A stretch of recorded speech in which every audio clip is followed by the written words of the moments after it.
Yeah, we normally kind of get right in here. In the picture. And was it the last time where, yeah, Martine was Oh, wait. surprised? I didn't know Martine was here Oh, yeah. the last time. And so I was sitting here and all of a sudden she walked right up. And I was like, oh my gosh, I didn't even know you were here. So we cozied in on the couch.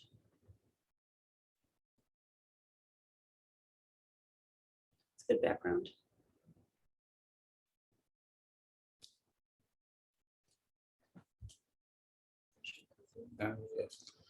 Welcome.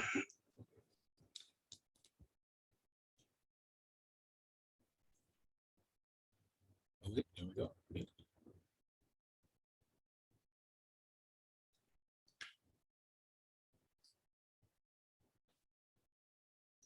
Good morning. Are we on mute?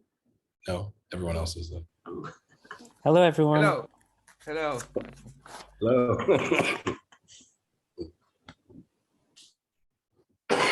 Excuse me. Greetings. Welcome.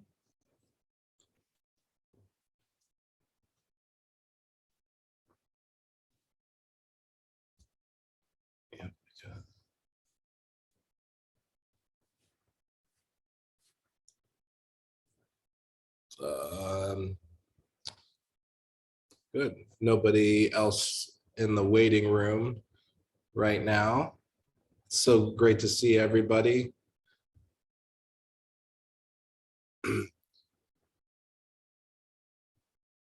We've, if anyone has some music that they'd like to begin with. I don't know if anyone has any instruments.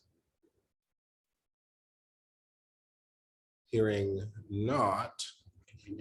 Yeah. Well, it's not, that was not tuned. Yeah, it's not going to sound very good.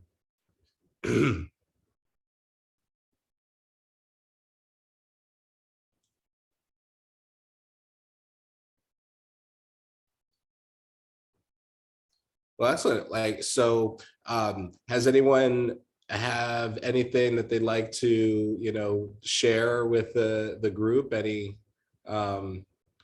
oh, you got one more coming in here.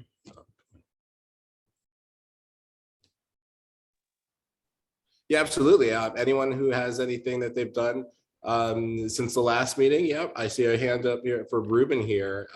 Please take the floor. Let us give us an update. Hello. Good morning to everyone. Hello. Do you hear me? It's okay. Yes. Okay. Well, I want to say about how I am feeling these days. Are days of a deep sadness because of war. I am concerned every hour of every day about that, and I only wanted to say it. Thank you. That's a beautiful thought. Thank you. Yeah, it is very troubling times, to share our concerns with those in immediate harm, and just the anxiety over the potential for these conflicts to spread into wider conflicts and greater loss and suffering, none of which are tenets of Terasem and this belief system. So it's, the other hand, there's a great opportunity, to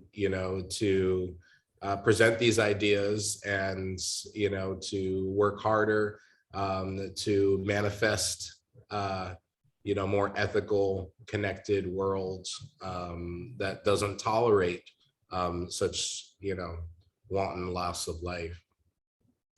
But yeah, thank you. And I think that we should all take a moment, of silence as we begin here, to, reflect and to pray and to meditate on the conflict in Ukraine and for those suffering because of it. So I think let's all, bow our heads in reverence and, take a moment to appreciate our safety, our security, and honor those without it.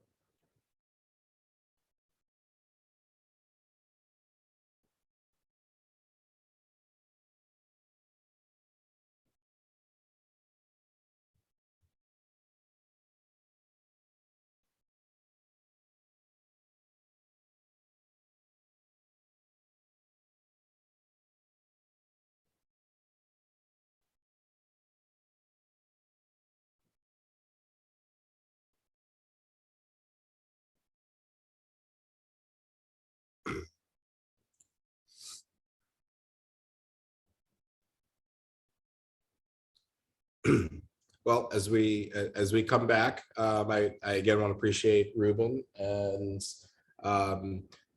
ask if anyone else has anything that they want to share this week. Bina, you guys are muted.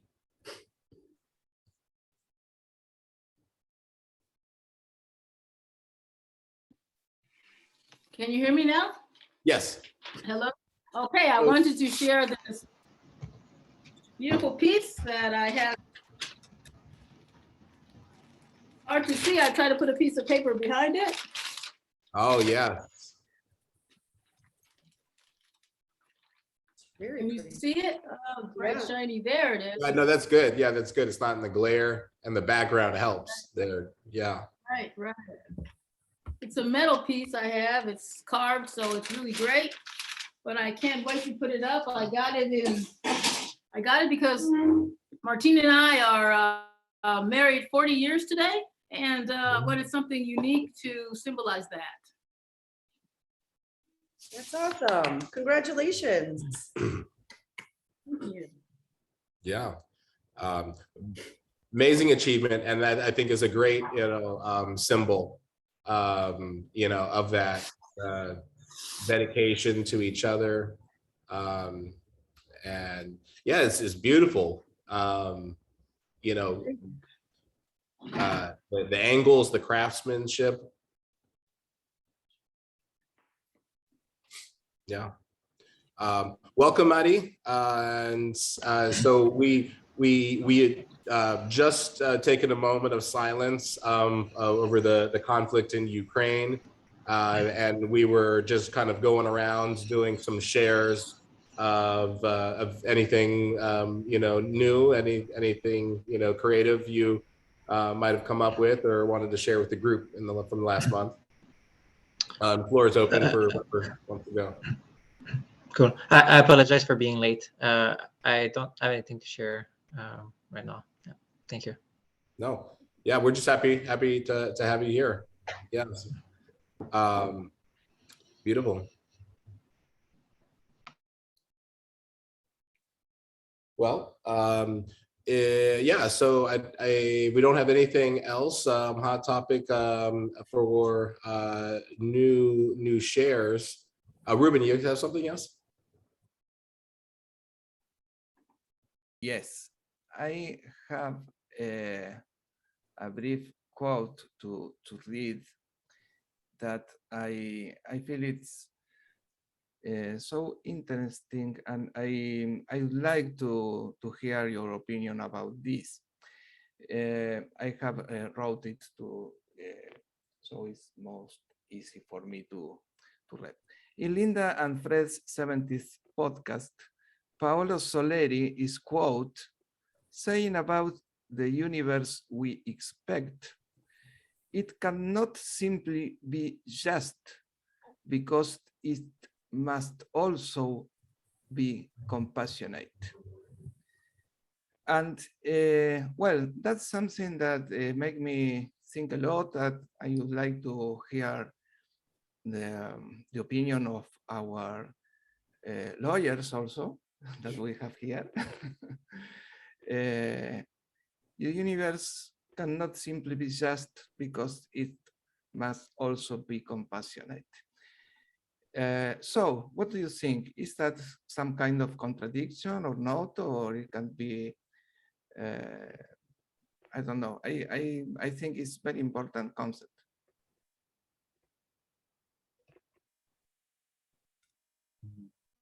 But I just agree. I know.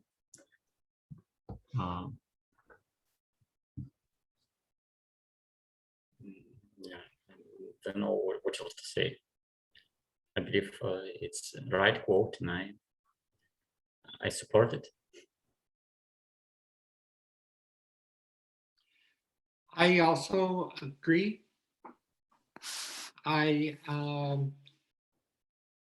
I think this is why one of the 4 principles of Terasem is that love is essential.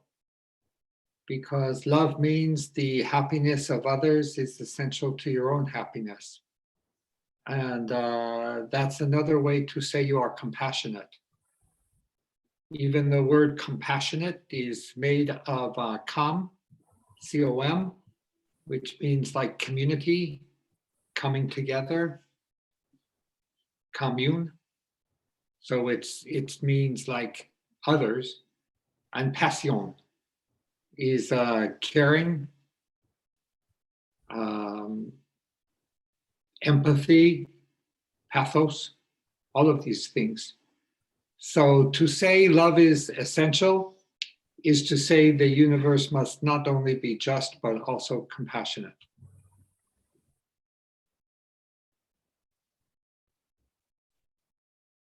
Thank you. Thank you for your thoughts.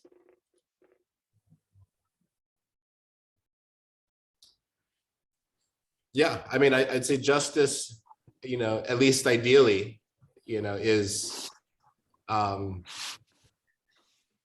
extension of compassion. That it's a process of compassion, right? If we seek to create a compassionate universe, then justice is a process of reaching that compassionate, and not to say that the process of justice is perfect, but the process of attaining justice and greater systems of justice is part of our path to compassionate universe.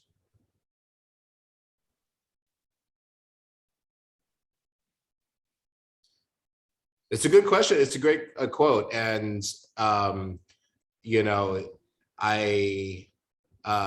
Ruben has been doing is translating the Chamberlain Truths of Terasem podcast. And, it's an incredible work. And if anyone has the knowledge or expertise, to do that into other languages at any point in time, it's, I think Ruben could speak best as to, the joys and the curiosity that such a process can take you on, right? Rediscovering all of that. And I would love in the near future to do a new version of these Truths of Terasem podcast with maybe just different maybe the Ivan and me one day, maybe Ruben me on another. But I think it would be a great project to take on now, because those Truths of Terasem, I think they're 10 plus years old. They might be 12 years old now. Those Truths of Terasem podcasts. Yes, 10 years old, and they are very deeply studied by Fred and Linda, and there is a lot of knowledge to share and to study from that. Is really very, very interesting. But of course, in 10 years, the world has advanced and changed, and we can have some different view of some Yeah. things about that, of course. Yeah, and I mean, not that major changes happen, but every 4 years, the truths, can change somewhat. So after a few cycles, there can be new things, different things that really weren't there, different perspectives, not just from how times have changed, but maybe how the truths themselves have changed, which brings new material out there. But yeah, again, a tremendous, just incredible project and undertaking, to go through that. And, thank you for that service, Ruben. I want to go ahead and get into the truths, unless anyone has anything else they'd like to share. And March. Yeah, March.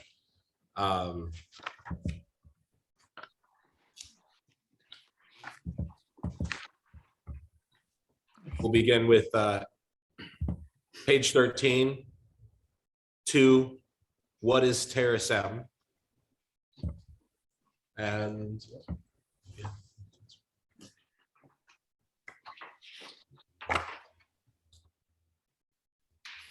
I'll begin. What is Terasem? Terasem is a trans religion that includes all religions the way a forest includes its trees. 2.1. Forest of Terasem means good lives are mortal and good faiths are welcome in cyber heaven. 2.11. Fundamental to every religion is the immortality of the soul, which in Terasem is our consciousness. 2.1.2. Afterlives differ for good and evil. Thus, Terasem knows a joyful immortality means only good lives. 2.1.3. Identity migration amongst physical substrates honors creation by continually bearing witness to its greatness. 2.1.4. Transferring identity to cyber substrate is a matter of mannerisms, personality, recollections, feelings, beliefs, attitudes, and values. Having multiple transferred identities for a single soul is just as joyous as having many children.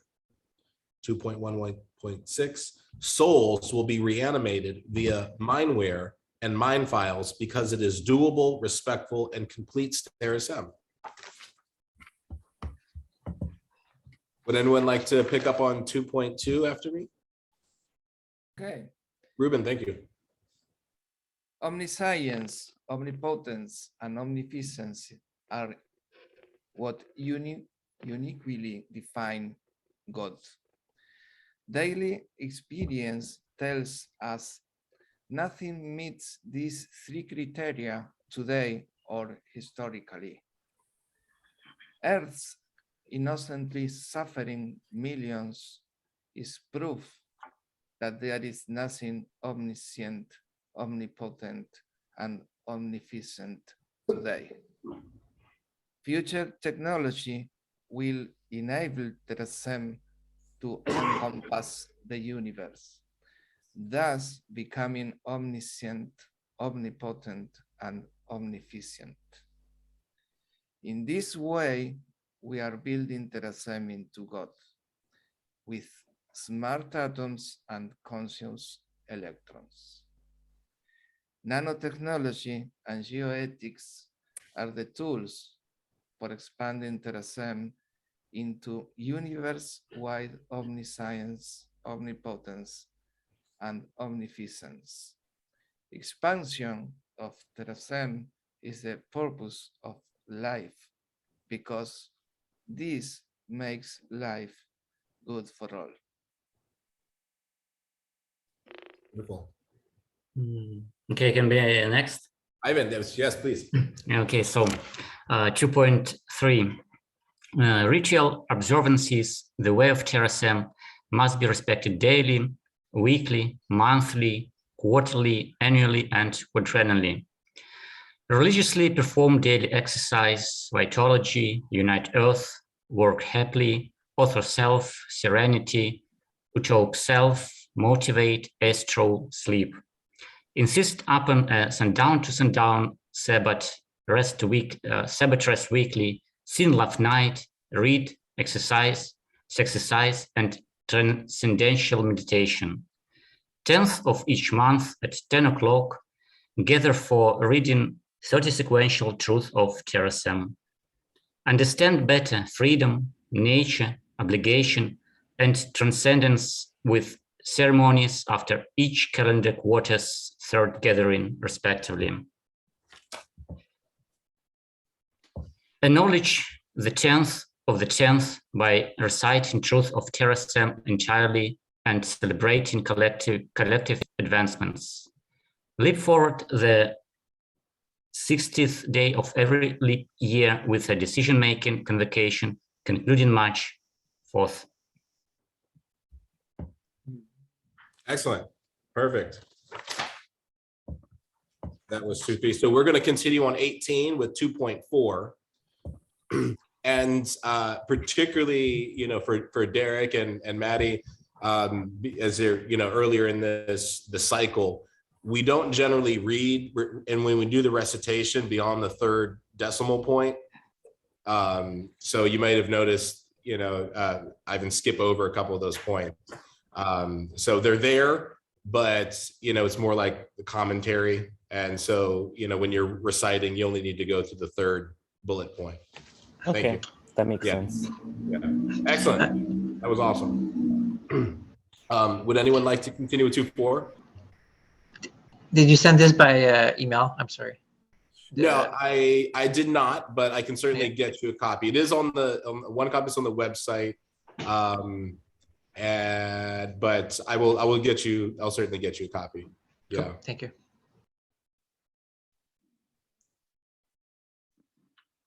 So 2.4, maybe I can read this one. That would be awesome. Yes. Okay, cool. It's my first time.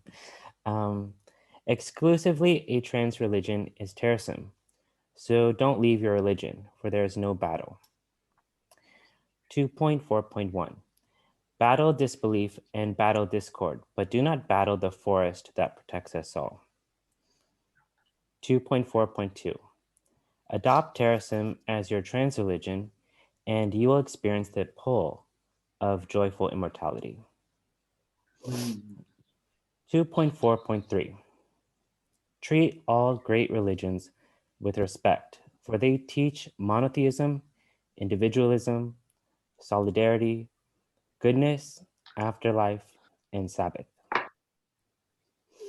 2.4.4. Treat all great prophets with respect, for they were touched by the future Terasem. 2.4.5. Links from the future Terasem to past and present help to accelerate our progress. And 2.4.6. Expect not all religious leaders to understand Terasem, for even bright lights leave some shadows.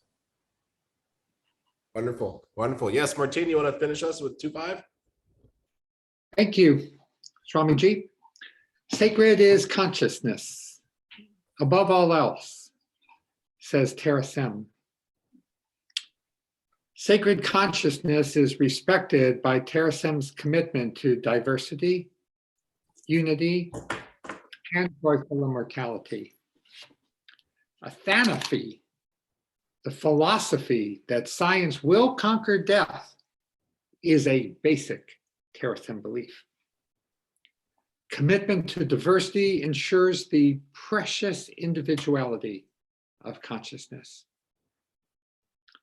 Regulated unity gives us the strength to protect consciousness against the many forces of chaos. Psychic joy arises from the sacredness of consciousness, which forges an ethical society devoted to self-actualization. Distributed intelligence via individualization and universal self-replicating systems honors the sacredness of consciousness with immortality. Mhm. Amen. Well, that completes 30 consecutive truths, the first half of the what of Terasem, which we recite in March.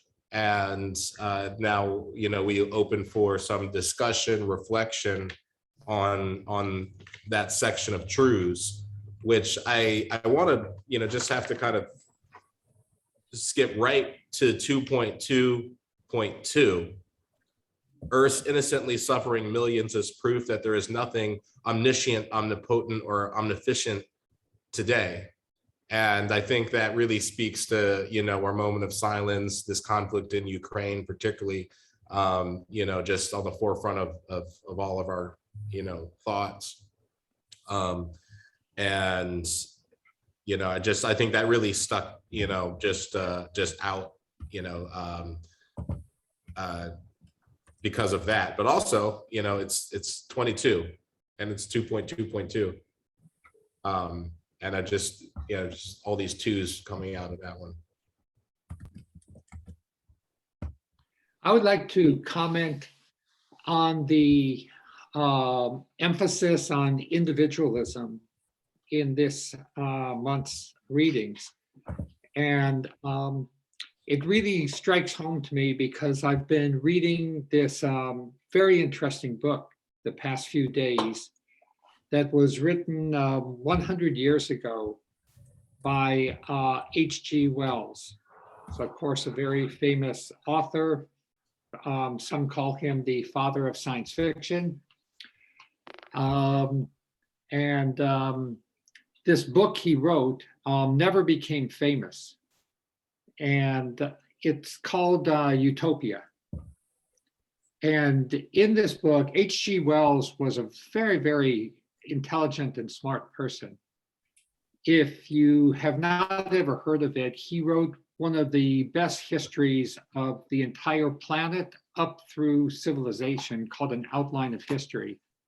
And that one book really is the history of everything from dinosaurs till now, all very scientifically and actually, even though we wrote it 100 years ago, nothing material has changed. So very accurate book. In any event, in this book, Utopia, he read and studied all the other utopias that had been written, from Plato's Republic to Henry Moore and all of them. There's so many of them. And he found in all of them a very simple flaw, that in all of these different utopias, there was a ignorance and even a kind of disparagement of individuality, which is to say diversity. And for example, in all of these other utopias, they kind of glorify the fact that everybody speaks the same language, that everybody wears more or less the same clothes, that all the towns are so neatly planned with, every house, the same. And he points out that there really can be no joy and happiness without individualism, or what we call in this month's reading, individualization of intelligence. And he writes, I actually won't take up everybody's time by recounting, his utopia. But his main point is that individualism and diversity is essential to what we think of utopia as like some perfect, beautiful place, which is, of course, what Pierre Dujardin was trying to describe, and what transhumanism is a project to build toward and whatnot. And he also answers the question more cogently than anybody I've ever seen of, well, does individualism mean like no laws? And he points that he addresses it very logically, coherently, empirically, that no, in fact, individualism depends upon laws, because if there are no laws to prevent anybody from doing anything they want, then there is complete violence and a failure of people to even be able to enjoy individualism. So he talks about compromises of individualism for the sake of unity, which is again right out of this month's reading, where we talk about regulated unity.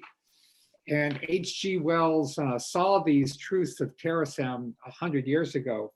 So when we say in this month's reading that the prophets of the past were touched by future Terasem, I think H.G. Wells is a great example of that. Thank you.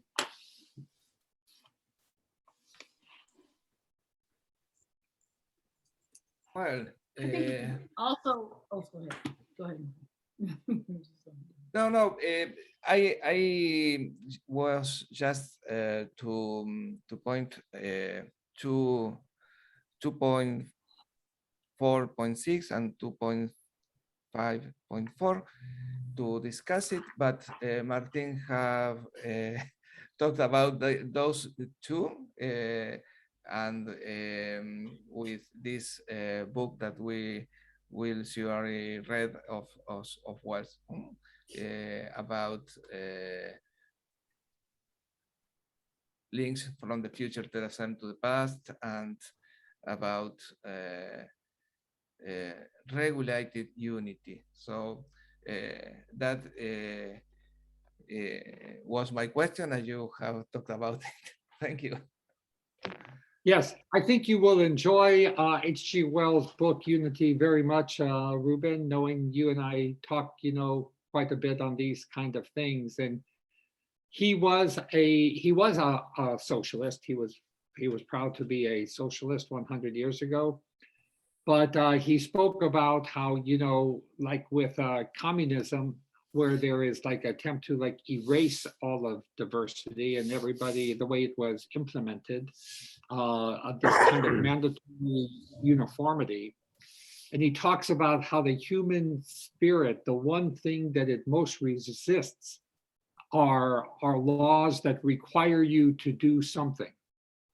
And that the laws that are part of the regulated unity that helps everybody to be more free and more happy are the laws that are not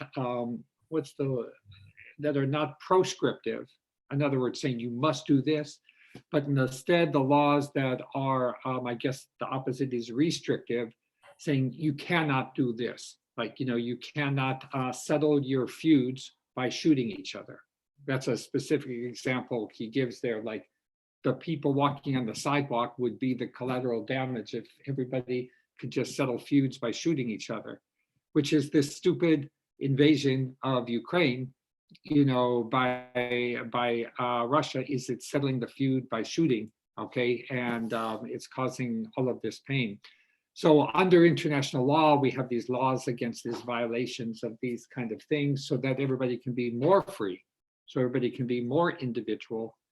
And in Terasem, I think we really have done a very nice job of embracing H.G. Wells' wisdom, because actually I think he's one of the smartest people I have ever read.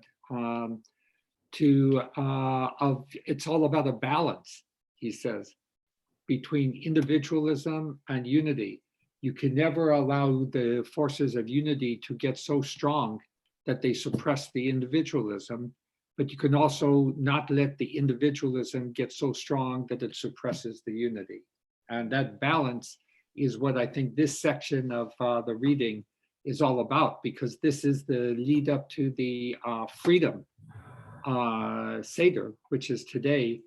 And freedom is what makes humans happy. That's H.G. Wells' main point. We have to be free. But freedom does not mean free to do anything to anybody at any time. It means freedom balanced by a regulated unity, because that actually makes you more free.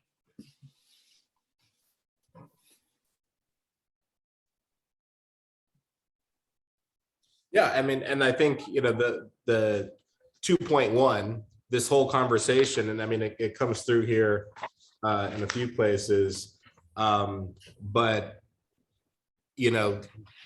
the conversation of the forest of religious ideas, you know. That's, you know, religion has, is been one of the prime ways, not only that we have sought unity with, with others, but also othered, people. And so this conversation of showing respect for, other prophets, other, belief systems, and saying, they are not mutually exclusive, that there's something to be learned, respected, grown from, and all of that.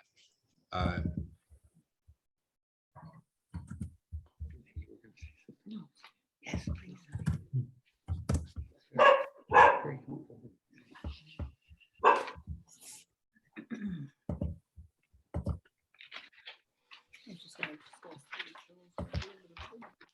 Yeah, you should discuss.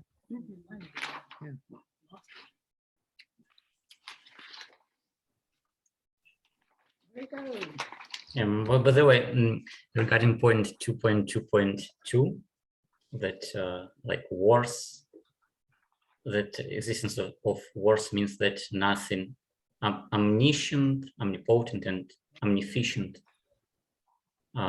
exists, right?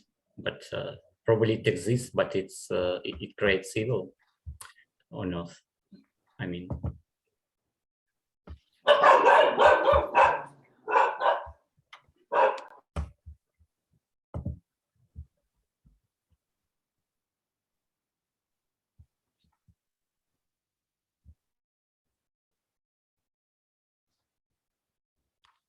But I think, the question here is that, we say when these horrible things happen, we say there's no way that something can be, that powerful, that knowing, that aware, and then let these things happen. And I think the criticism is, of that is that, is there a purpose or an intention, behind that happening? Yes, so probably there is such an entity. It exists, but it wants to create evil. Yeah, and I mean, I think that becomes the battle for good in the world. The drive, for self-improvement, for community, and exactly the existence of Terasem, right? Because when your worldview, is able to, cast some people out of the circle, then we have, the beginnings of these conflicts. And when you adapt, Terasem as this worldview, it becomes much harder to cast any other sentient, conscious life out of your circle. Whether they're Christian or they're Muslim, it doesn't matter, because we're all, part of one larger diverse ecosystem, and you can respect that they're a maple and I'm a pine and we can all be in one forest.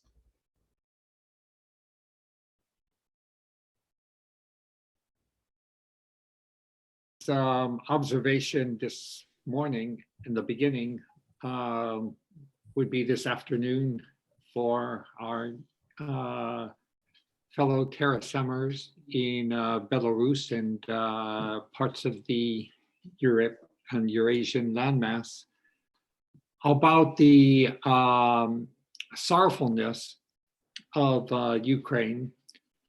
And I find it, very interesting about the human nature that when there is an acute tragedy, everybody focuses their attention on it.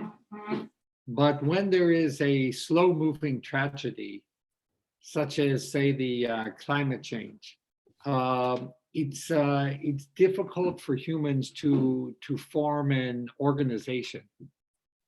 For example, it was very quick for the world to cancel the purchases of oil and gas from Russia because of the invasion of Ukraine.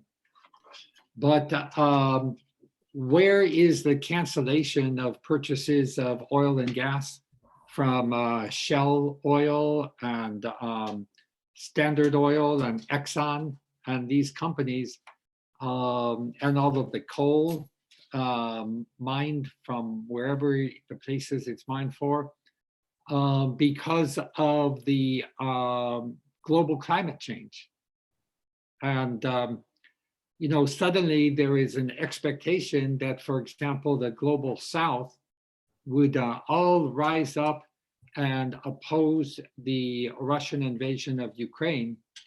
But this is the same global South that when there was ability to give vaccines for COVID, only after the Western countries received 2, 3, 4, I don't know how many each had to receive, was there really a consideration to vaccinating the global South.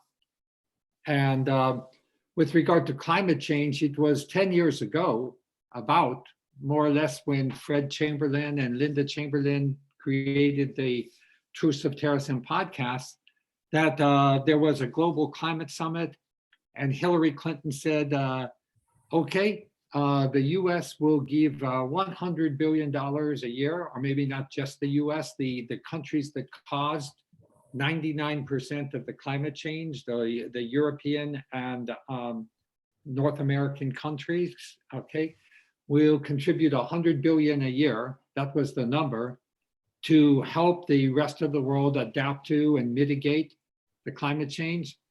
But it's not even a pittance that has been paid any years during that.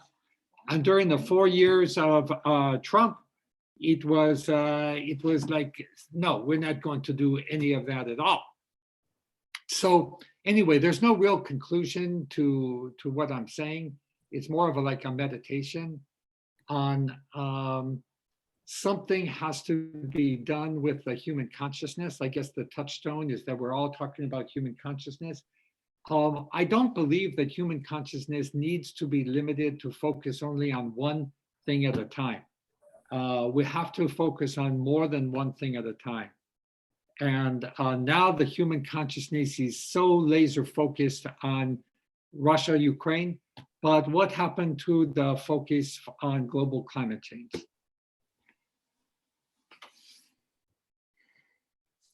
Yes. I mean, considering that impacts all of humanity. And mostly the poorest people. Of course. Yeah, but Yeah. actually, this Trump is- will build a wall around Mar-a-Lago, you know? Yeah, good. Well, so Let's cut the power too. I think this actually makes a great argument that that connects to you know, Alan's arguments in the human state, because really, you know, really what we're experiencing here is you know, we know it's coming, like it's clearly coming, but it's so far out, you know, that it's not, it's really, it's not happening to us, right? And so it's really, you know, an unborn population without any political representation, you know, that is really the one that's stuck, you know, with the bill. And so just as these extended presences of ourselves, you know, may have legal and political considerations, I think that also, you know, begs the question of the, not sure what the right word would be for, you know, and a presence that has yet to arrive, and its, you know, legal rights and considerations. You know, some of the best things we've done for climate change in particular is give legal rights and considerations to rivers, to jungles. But, you know, we know this is a problem, but it's not our problem, it's our kids' problem. And so when something like a, you know, very acute, you know, hurricane or something, you know, comes out, you know, yes, we get active because it becomes our immediate, you know, problem. But I think the real solution is, having frameworks where not just the extension of ourselves, digitally, but, we learn from that and be able to grant, children, unborn children, the same types of legal rights and understandings to the use of this world and space as Alan is developing in the human state. Gabriel, if you get me started, I think if we look at the picture today, and this, as Martin was saying, it's not something new. We've got some big, really serious global problems developing, and if we have environments of truth where we can understand what the real facts are, and that's a major problem today because many people are living in kind of alternate realities. And as long as that happens, we're not going to be able to, as nations and as groups of nation states, to get things right. So if we look at the trends in the last few hundred years, I think most people would be able to say without a doubt that the modern democratic nation state has been by far the best institution for providing and improving individual rights. Okay, we were talking about earlier, the freedoms of the individual, and ideally the only limitation to those freedoms should be ensuring the safety of others. Do whatever you like, just don't hurt anyone else in the process.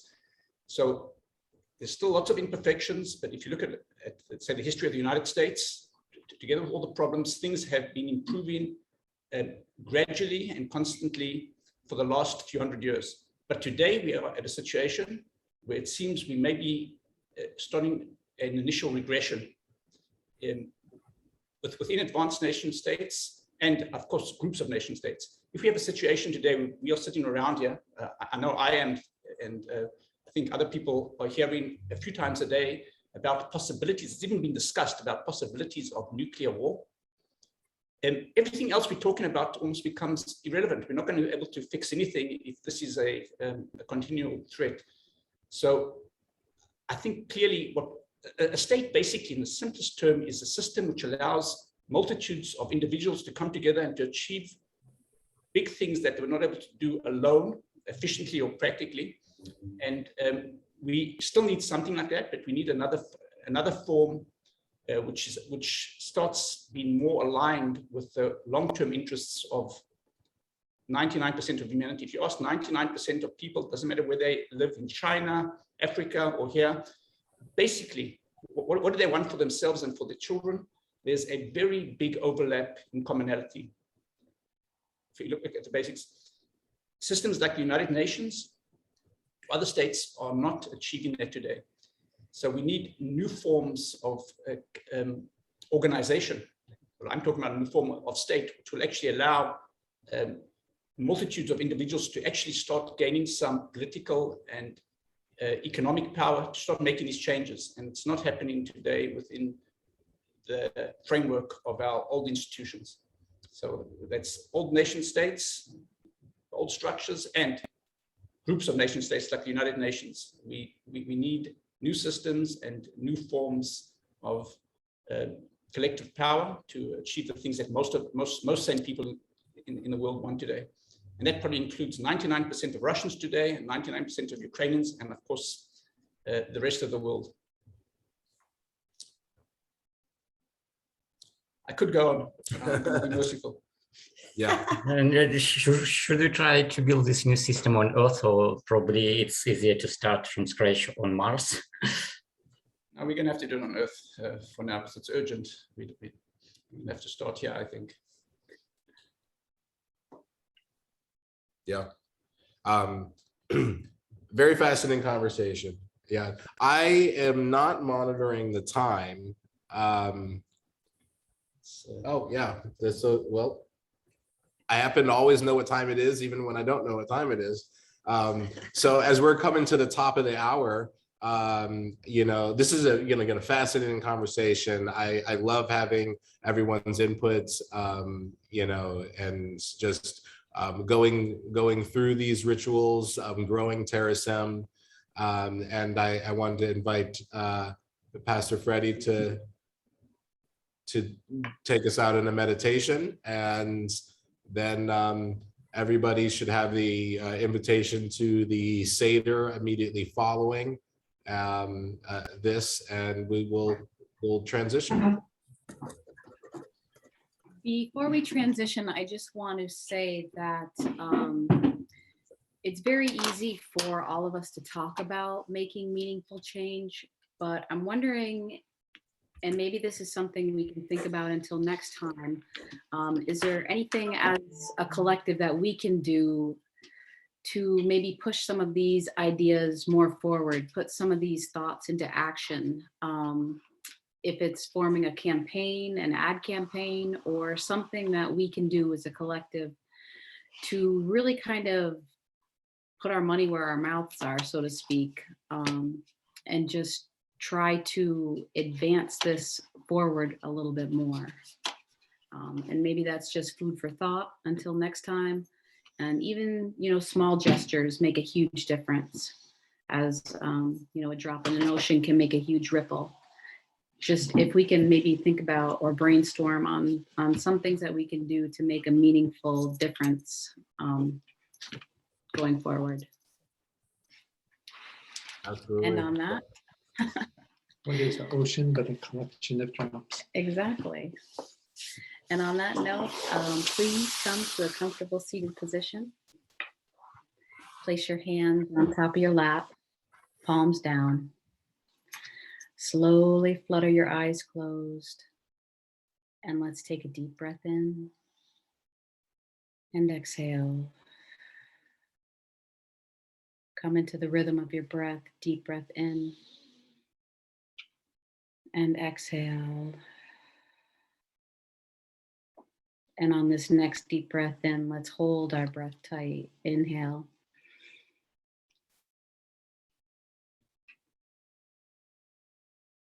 Feel the energy building in your body. Feel the heat building. Push past the urge to exhale. Inhale a tiny bit more at this point. And release. Let your shoulders go. Let your face relax. Take another deep breath in. And exhale. On this next breath in, tighten the muscles of your pelvic floor and pull that energy up to your heart center. Inhale. And hold your breath. Feel that energy building. Pull it up even further until it gets to your third eye. And from here, let's all meet in the white light of consciousness. Hold your breath. And when you release, imagine all that love energy flowing out over the hills, over the valley, reaching every heart, every soul on this planet. Continue breathing normally, but picture your love just spreading over the world. All of us together weaving a tapestry of love, sending comfort to those in need. Knowing that through breath, we are all connected. All of our lives are one. And when we love one, we love all. And from here, feel your heart expand as you are infinite love. We are infinite space.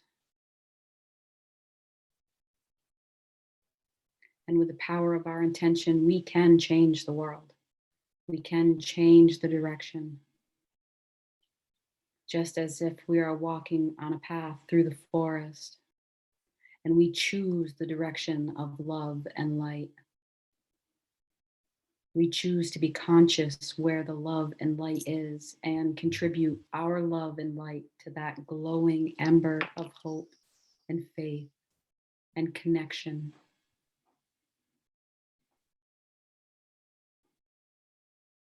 And let's all take a deep breath in as one. And exhale.